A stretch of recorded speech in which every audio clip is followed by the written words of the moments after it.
오늘 말씀의 제목은 예수 앞에 나오면입니다. 바로 앞에서 주님은 온몸에 나병이 걸린 사람을 깨끗하게 고쳐주셨습니다. 이로 예수의 소문이 더욱 퍼지게 되었고 수많은 무리가 말씀도 듣고 자기 병도 고침받고자 하여 예수님께 모여왔습니다. 그런데 다른 목적을 가지고 온 사람들도 있었습니다. 17절 말씀 같이 읽어보겠습니다. 하루는 가르치실 때에 갈릴리의 각 마을과 유대와 예루살렘에서 온 바리새인과 율법교사들이 앉았는데 병을 고치신 주의 능력이 예수와 함께 하더라. 아멘. 여기서 예수님을 지속적으로 대적했던 바리새인과 율법교사들이 누가복음에 이제 처음 등장을 합니다. 바리새인이라는 이 단어의 뜻은 분리된 사람들이라는 뜻입니다. 사실 구약 시대에는 이런 분파가 없었습니다. 그들은 구약과 신약 사이에 있던 400년 공백기, 말라기부터 세례요한까지 중간기라고도 하는데 이 400년 동안 생긴 분파인데 처음 의도는 나쁘지 않았습니다. 유다 왕국은 하나님을 버린 결과로 멸망하게 되었고 사람들은 포로로 끌려갔고 성전은 무너졌습니다. 물론 그 성전이 다시 세워지기는 하였으나 예전의 영광에 비하면 너무나 예전의 영광은 없었습니다. 그래서 포로에서 돌아온 사람들은 성전보다는 율법에 집중을 했습니다. 하나님의 율법을 알고 그것을 지키는 일에 모든 노력을 기울이기로 했던 것입니다. 여기까지는 좋았습니다. 그런데 하나님의 율법, 구약 성경에 만족하지 못하고 거기에 수많은 세부 규정을 만들어냈습니다. 한 가지 예를 들어보면은 십계명에 안식일을 기억하여 거룩히 지키라고 되어 있습니다. 그리고 안식일에는 아무 일도 하지 말라고 되어 있습니다. 근데 이걸로 충분하지가 않았습니다. 일이 뭐냐? 일이 뭐냐가 문제였습니다. 그들은 계속해서 일이 무엇인가를 정의하기 시작했습니다. 그래서 이를 39개 항목으로 구분하여 정의를 했고 근데 그것으로도 충분하지가 않았습니다. 각 항목은 한없이 많은 부차적인 항목으로 세분화되었고 그래서 수천 개의 규칙과 규례들이 만들어졌습니다. 한 가지 예를 들어보면 안식일에 금지된 일 중에 하나는 짐을 운반하는 거였습니다. 짐을 운반하면 안 되는데 그러면 이 짐이 뭐냐? 또 이게 문제였습니다. 그래서 짐에 대한 정의를 내렸습니다. 운반하면 안 되는 짐이 뭐냐? 그 정의에 의하면 짐이란 마른 무화과 한 송이 무게에 해당하는 음식물. 여러분 마른 무화과 보셨죠? 요만합니다. 네, 음식물. 한 잔의 포도주, 한 모금의 우유, 2~3인분의 향유, 연고에 적실 만한 양의 물, 세금의 각서를 기록할 만한 종이, 편지 2통 쓰기에 넉넉한 잉크, 한 개의 펜을 만들기에 알맞은 갈대. 이러면서 계속 정해요. 그들 정의하면은 이 시계도 운반하면 안 됩니다.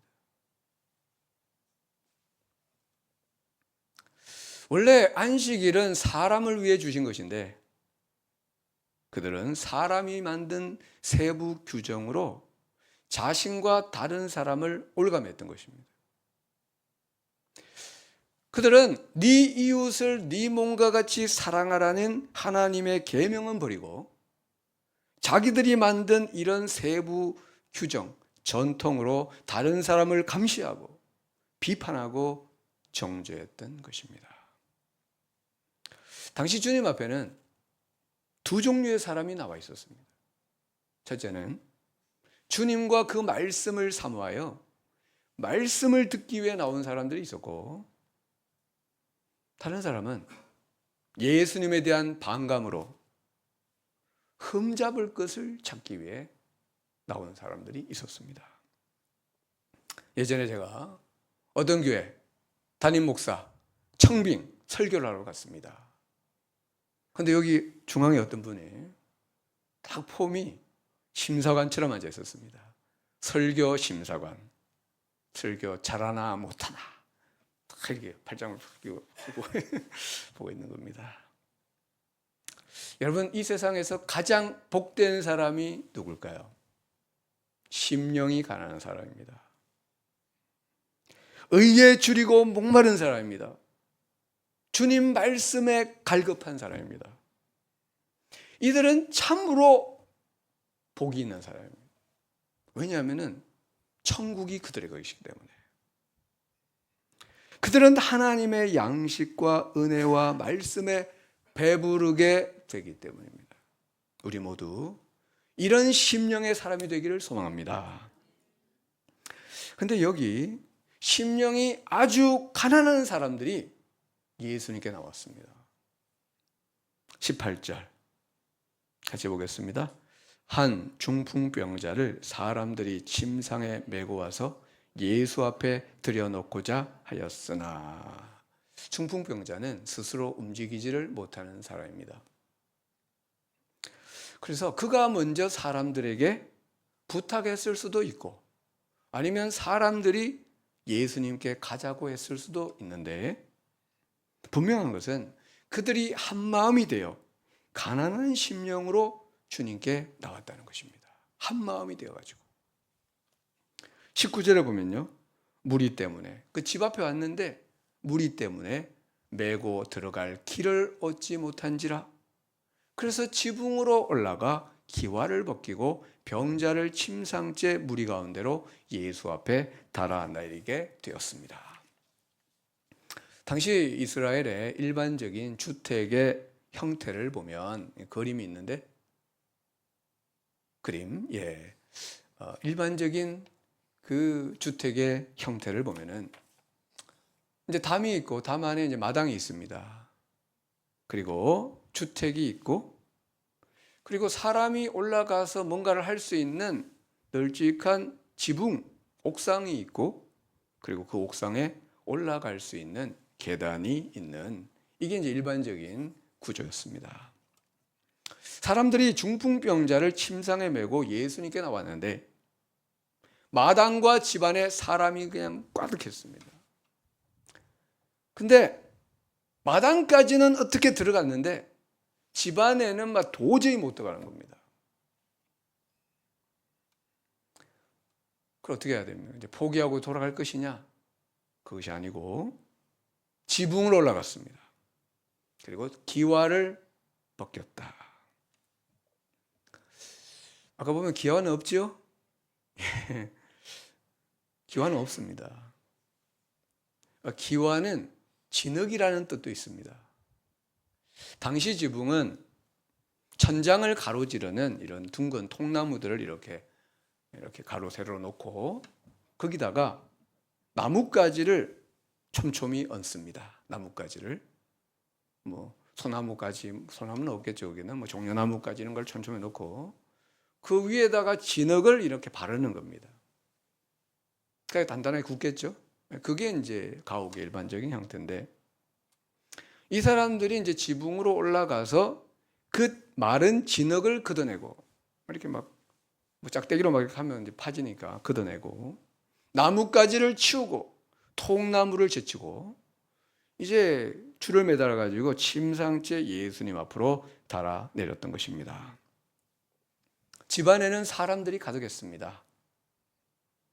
지붕을 뜯으면 어떻게 위에서 막 흙이 막 떨어지고 나뭇가지가 떨어지고, 집안 집회는 이제 엉망이 되었을 겁니다. 사람들의 원망이 터져 나왔습니다. 그리고 남의 집 지붕을 뜯었으니 손해배상도 해야 되는 거죠. 그런데 이들에게는 다른 것은 중요하지 않았습니다. 다른 것은 다 후순위였습니다. 주님께 나아가는 것이 가장 중요했고 주님께 나아가는 것이 최우선 순위였던 것입니다. 왜냐하면 예수님 앞에 나아가면 병 고침 받고 예수님 앞에 나아가면 구원받는다는 믿음이 있었기 때문에. 찬송가 287장 예수 앞에 나가면 죄사함 받으며 주의 품에 안기어 편히 쉬리라. 우리 주만 믿으면 모두 구원 얻으며 영생복락 면류관 확실히 받겠네. 이런 찬송가. 전에 이 동네에서 전도를 하는데 어떤 할머니가 교회는 가고 싶은데 동네 사람들이 욕할까봐 못 간다는 겁니다. 이 동네는 막 서로 이렇게 쫓고 이래가 다 막 집안이기도 하고 막 그래가지고 동네 사람들이 욕할까봐 못 간다. 여러분, 동네 사람들이 좀 욕을 하면 어떻습니까? 그 사람들이 내 인생, 내 영혼 책임져 줄 수 있습니까? 우리는 무슨 욕을 들어도 무슨 박해를 당해도 예수님께 나와야 되는 겁니다. 또 다른 할머니는 어릴 때에 부모님이 학교를 안 보냈다는 겁니다. 학교를. 그래서 이제 글을 못 배웠다. 교회 가면은 성경도 읽어야 되고 찬송가도 불러야 되는데 글을 모르니까 부를 수가 없다. 그래서 창피해서 못 가겠다. 자기만 이제 못 부르니까 막 창피하다는 거예요. 여러분, 좀 창피하면 어떻습니까? 자존심이 상하면 어떻습니까? 자존심이 우리를 구원해 줍니까? 여러분, 우리는 그런 거 다 내려놓고 예수님께 나와야 되는 겁니다. 여러분, 주님께 나오는 것보다 더 중요한 건 없습니다. 특히 가난한 마음, 줄이고 목마른 마음으로 주님 앞에 나오는 것보다 중요한 것은 없습니다. 그러므로 여러분, 예배의 자리, 말씀의 자리, 기도의 자리에 힘써 나오시기를 바랍니다. 우리 인생에 이보다 더 중요한 것은 없다는 것을 잊지 마시기를 바랍니다. 우리 20절 말씀 함께 읽겠습니다. 예수께서 그들의 믿음을 보시고 이르시되 아멘. 사실 이 사람은 병 고침을 받기 위해 예수님께 나왔습니다. 그런데 예수님은 죄사함을 먼저 선포하셨습니다. 주님 보실 때 몸의 건강, 일상의 회복보다 죄사함이 더 중요했기 때문입니다. 참된 구원은 죄사함을 통해서 얻을 수 있기 때문입니다.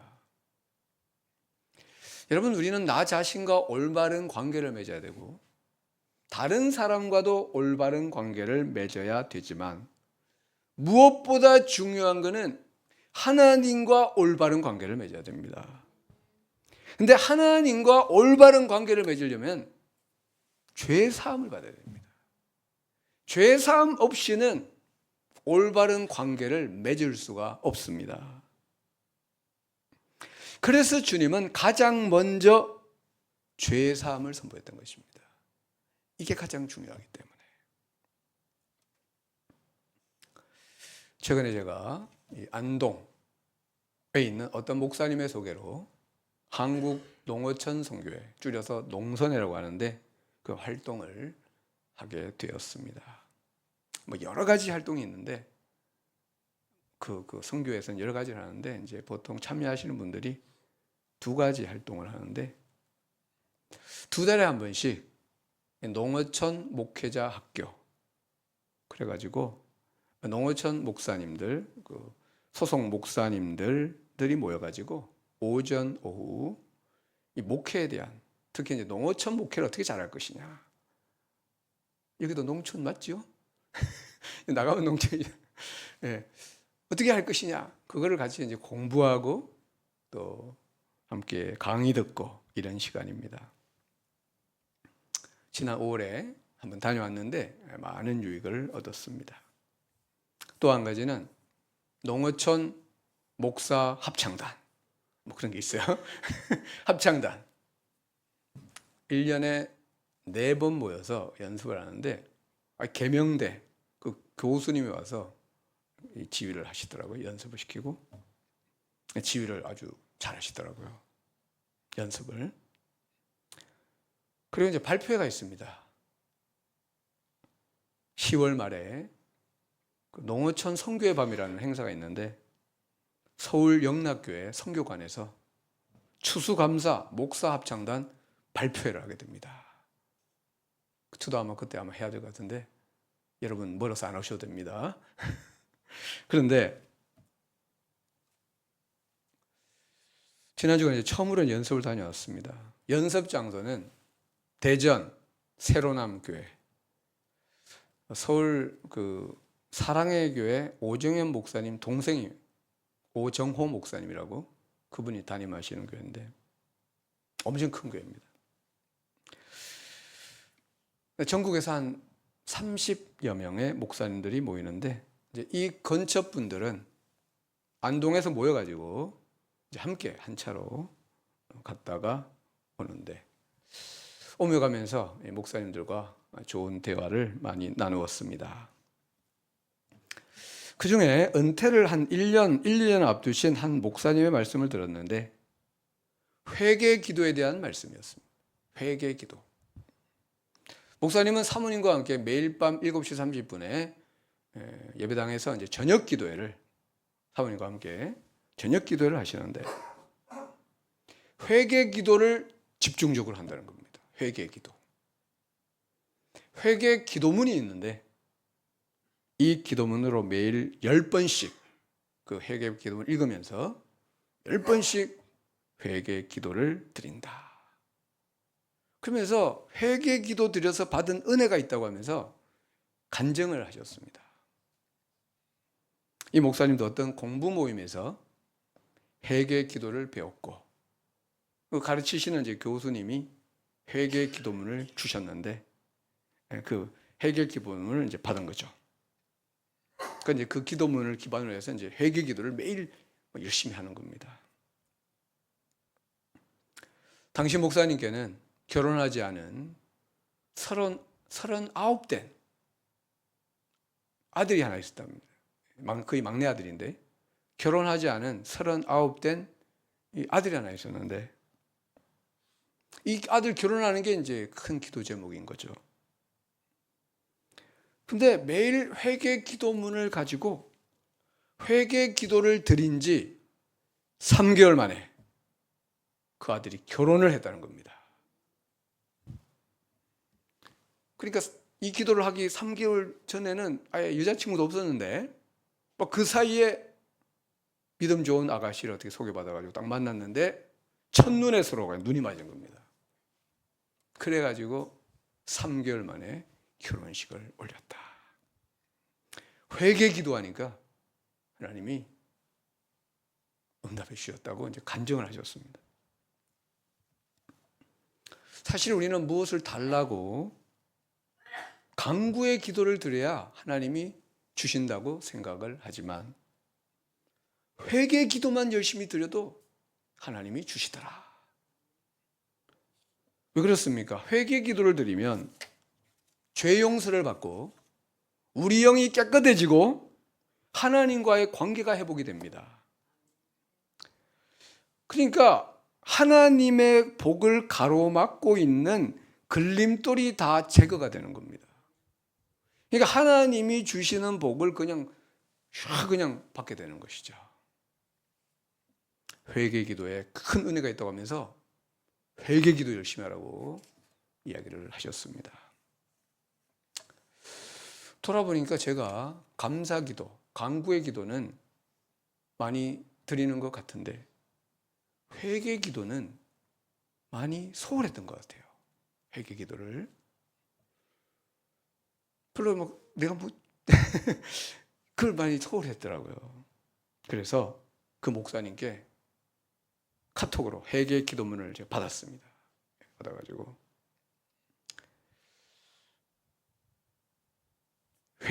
매일 회개 기도문으로 하루 10번씩 이제 기도를 하려고 하고 있는데 어제부터 시작했어요.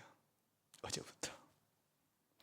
회개 기도문이 이제 이렇습니다. 한번 화면에 보면은 천국 복음 매일 회개 기도. 회개하라 천국이 가까이 왔느니라. 오늘 하루 동안에 또는 새벽에 기도한다면 어제 하루 동안에 지은 죄를 회개합니다. 1번 죄와 허물을 회개합니다. 2번 같이 읽어볼까요? 거짓말한 죄를 회개합니다. 3번 악한 죄, 게으른 죄를 회개합니다. 4번째 성적인 모든 죄를 회개합니다. 5번째 3, 4대 열조들이 지은 우상숭배의 죄를 내가 대신 회개합니다. 예수님의 십자가 보혈로 깨끗이 씻어 주시옵소서. 예수님 이름으로 기도드립니다. 아멘. 이 기도문으로 하루 10번씩 읽으면서 회개 기도를 한다는 겁니다.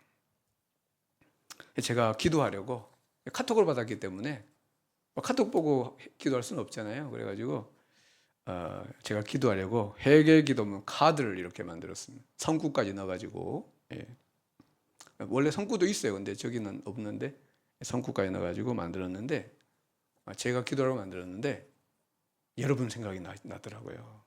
여러분 중에도 이 기도문이 필요한 분이 있겠구나. 그래가지고 많이 만들었습니다. 저 뒤에 있습니다. 저 나갈 때 테이블 위에 있는데 필요하신 분들은 하나씩 가져가셔가지고 회개 기도를 열심히 드리시기를 바랍니다. 요한일서 1장 9절 말씀 같이 보겠습니다. 만일 우리가 우리 죄를 자백하면 그는 미쁘시고 의로우사 우리 죄를 사하시며 우리를 모든 불의에서 깨끗하게 하실 것이요. 아멘. 그러면 하나님과 우리 사이에 어떤 걸림돌이 사라지기 때문에 하나님의 은혜와 축복이 우리에게 막 흘러내리게 되는 것이죠. 이런 역사가 우리 모두에게 있기를 주의 이름으로 축원합니다. 예수님이 중풍병자에게 죄사함을 선포하자 바리새인들이 발끈했습니다. 그리고 이제 흠 잡으러 왔는데 이제 흠을 하나 잡은 겁니다. 21절 서기관과 바리새인들이 속으로 생각하여 이르되 이 신성 모독하는 자 하나님을 모독하는 자가 누구냐? 오직 하나님 외에 누가 능히 죄를 사하겠느냐? 그렇습니다. 하나님 외에는 죄를 사할 수 있는 분이 없습니다. 그런데 예수님은 하나님입니다. 예수님은 성자 하나님.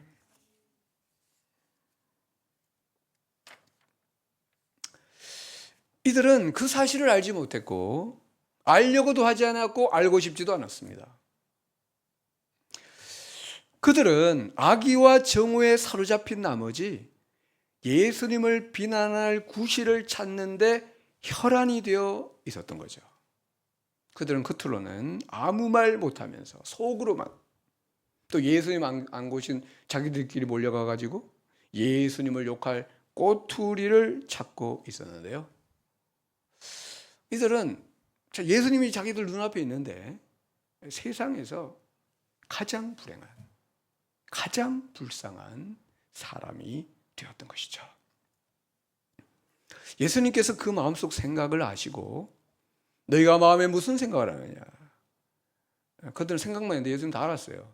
너희가 무슨 생각하느냐 지금? 한 가지 질문하셨습니다.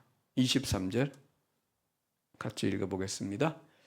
네 죄사함을 받았느니라 하는 말과 일어나 걸어가라 하는 말이 어느 것이 쉽겠느냐. 아멘. 여러분, 이 두 말 중에 어느 것이 쉽겠습니까? 여러분, 죄사함 받았느니라, 일어나 걸어가라. 둘 중에 어느 게 쉽겠습니까? 사기꾼이라면 네 죄사함을 받았느니라가 쉬울 겁니다. 그렇죠? 왜냐하면은 실제로 죄가 사해졌는지 확인할 길이 없기 때문에. 근데 일어나 걷지 않으면은 자기가 허당 거짓이라는 게 드러나잖아요. 그러면 여러분이라면 어느 게 쉽겠습니까? 둘 중에. 예, 우리는 둘 다 어렵습니다. 둘 다 우리가 할 수 있는 게 아니기 때문에 우리는 둘 다 어려운 겁니다. 예수님은 어느 게 쉽겠습니까? 예수님은 둘 다 쉽습니다. 예. 주님께는 모든 것을 하실 수 있는 능력과 권세가 있거든요. 예수님은 다 쉬운 거예요. 그래서 예수님은 두 가지 말씀을 다 하십니다. 24절 같이 읽겠습니다. 그러나 인자가 땅에서 죄를 사하는 권세가 있는 줄을 너희로 알게 하리라 하시고 중풍병자에게 말씀하시되 내가 네게 이르노니 일어나 네 침상을 가지고 집으로 가라 하시매. 아멘. 우리 주님께는 죄 사하는 권세가 있으십니다. 그뿐 아니라 병을 고치는 권세도 있으십니다. 아니, 우리 예수님은 전능하신 하나님, 못할 일이 없습니다. 예, 우리 예수님은 전능하신 하나님, 못할 일이 없습니다. 여러분, 이 예수님이 우리의 주님이십니다. 그러므로 주님께 나오십시오. 그리고 회개 기도하시고 감사와 간구 기도를 드리시면 우리 주님이 다 들어주실 줄로 믿습니다. 이 사람아 네 죄사함을 받았느니라. 일어나 네 침상을 가지고 집으로 가라. 그러자 이 사람이 그 자리에서 일어나 침상을 들고 하나님께 영광을 돌리며 자기 집으로 갔습니다. 그러자 모든 사람들이 놀라 하나님께 영광을 돌렸습니다. 사랑하는 성도 여러분, 이 사람처럼 우리도 힘써 주님께 나오기를 원합니다. 회개하고 네 죄사함을 받았느니라. 죄사함보다 중요한 게 없어. 회개하고 기도하고 간구하십시오. 주님이 다 이루시고 다 해결하시고 다 구원해 주실 줄로 믿습니다. 아멘. 기도드리겠습니다. 사랑해 주 하나님 아버지, 우리가 주님 앞에 나오는 것을 기뻐하시는 주님 감사드립니다. 우리가 주님 앞에 힘써 나오게 하옵소서. 예배의 자리, 말씀의 자리, 기도의 자리에 힘써 나오게 하시고 주님께 나올 때 우리의 마음이 기쁘고 가난하고 줄이고 목마르게 하옵소서. 그래서 주님이 주시는 은혜와 말씀에 배부르게 하시고 감사와 기쁨이 충만하게 하옵소서. 주님, 죄 사함보다 중요한 것이 없습니다. 매일 회개하며 살게 하시고 예수 십자가 보혈로 깨끗이 씻어 주옵소서. 예수님 이름으로 기도드리옵나이다. 아멘.